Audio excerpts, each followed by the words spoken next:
Have you ever seen those big metal gas cylinders used for oxygen, LPG, nitrogen, or carbon dioxide? But do you know how they filled safely and how they tested to avoid accidents? आज हामी बुझ्नेछौँ gas cylinder कसरी भरिन्छ र test गरिन्छ. Cylinder preparation. Before filling, the cylinder must be carefully inspected and prepared.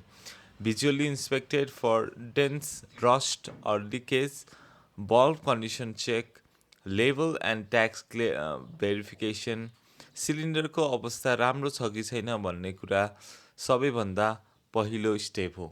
Second step is gas filling process. Cylinders are filled in gas plants or filling station. The process depends on the type of gas, LPG, oxygen, or nitrogen, etc. Step 1. Tear weight check. Empty cylinder को weight लिनुहोस्. Step 2. Connection to manifold or filling lines. And third step is control filling with pressure weight monitoring. And fourth step is sort off and leakage test using soap solution or pressure gauge. Filling labour र pressure बराबर हुनु जरुरी छ, नत्र cylinder पड्किन सक्छ. Cylinder testing and safety. Cylinder must be tested regularly to avoid failure or explosion. Two main testing methods are used. First one is hydrostatic testing, where cylinder is filled with water and pressure at 1.5x its working pressure.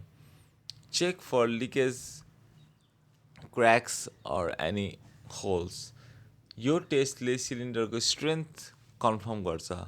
Whereas second test is pneumatic test for special gases, uses pressurized air or inner gases, less common due to high risk if it spills.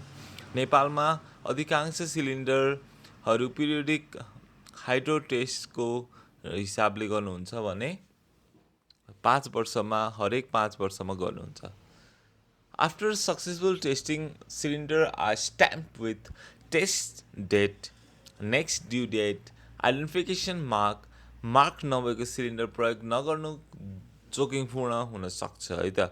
So you know gas cylinders are not just built and sent off. They go through strict processes to ensure pressure, safety, and quality. If you use cylinder at home or at school or at work, make sure you are tested, labeled, and handled properly. Like, share, and subscribe for more videos like this. Thank you so much for watching. Bye bye. Take care.